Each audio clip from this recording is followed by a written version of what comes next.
GG kitchen. இன்னைக்கு நாம் சமைக்க போகிறது நாட்டுக்கோழி கிரேவி.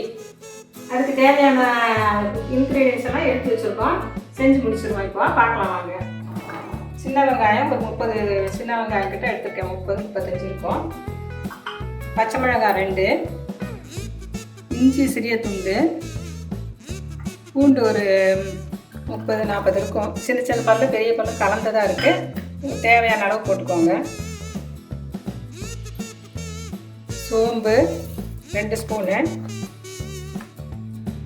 ஒரு அன்னாச்சி பூவு, பட்டை ஒரு சின்ன துண்டு 3 எடுத்துருக்கேன், லவங்கம் ஒரு 6, 2 ஏலக்காய், அரை டீஸ்பூன் சீரகம், சிறிதளவு கசகசா, கொஞ்சம் முந்திரி ஒரு 4-5 முந்திரி போட்டுக்கோங்க.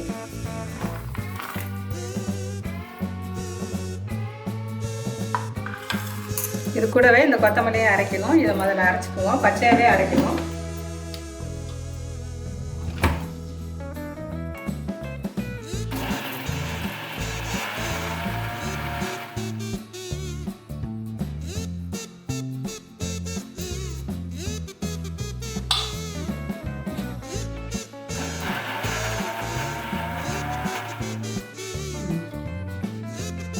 இப்போ நாம் எப்படி செய்கிறதுன்னு பார்ப்போம். கிரேவியை மசாலா அரைச்சி வச்சுட்டோம்.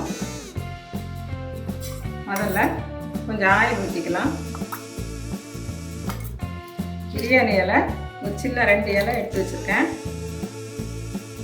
அரைச்ச மசாலாவை இதில் போட்டு நாம் வதக்கணும். நல்லா பச்சை வாசம் போகிற வரைக்கும் வதக்கணும்.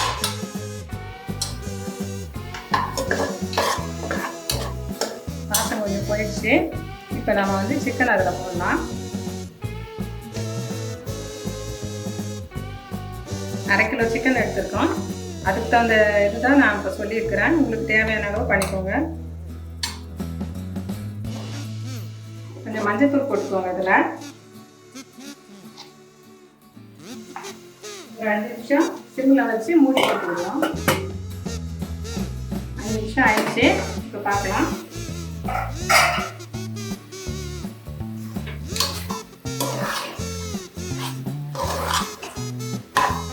கரம் மசாலா 1 ஸ்பூனு, மிளகாத்தூள் 1 ஸ்பூன் வச்சுருக்கேன், மசாலா தூள் 3 ஸ்பூன் வச்சுருக்கேன். உங்களுக்கு காரத்துக்கு தகுந்த மாதிரி போட்டுக்கோங்க. தக்காளி பொடியாக நறுக்கினது ஒரு 5 தக்காளி பழம். ஒரு 5 நிமிஷம் மூடி போட்டுருங்க. 5 நிமிஷம் ஆயிடுச்சு. தேவையான அளவு உப்பு போட்டுக்கணும்.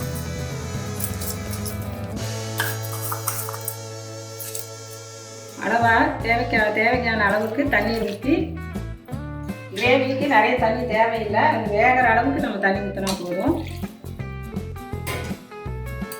இதோடு தேங்காய் அரைச்சி ஊற்றுறவங்க சிறிது அளவு தேங்காய் அரைச்சி ஊற்றிக்கலாம். நான் அரைச்சி ஊற்றிக்கல, தேவையில்லை. மூடி போட்டு சிம்மில் வச்சுருவோம். ஒரு நாட்டுக்கோழின்றதுனால ஒரு 3 சவுண்டு வரணும் வேகிறதுக்கு. சிம்மில் வச்சு விட்டுடுங்க. குக்கர் ஆறிடுச்சு. இப்போ நம்ம ஓப்பன் பண்ணலாம்.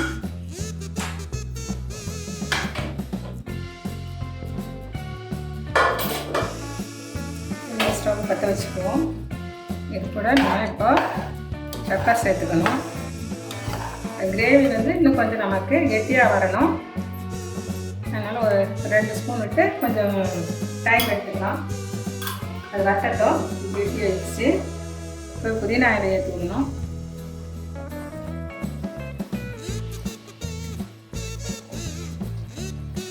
சுவையான நாட்டுக்கோழி கிரேவி ரெடி ஆயிடுச்சு.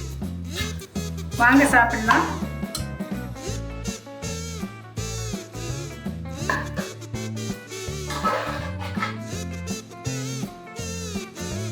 சுவையான கிரேவி ரெடி.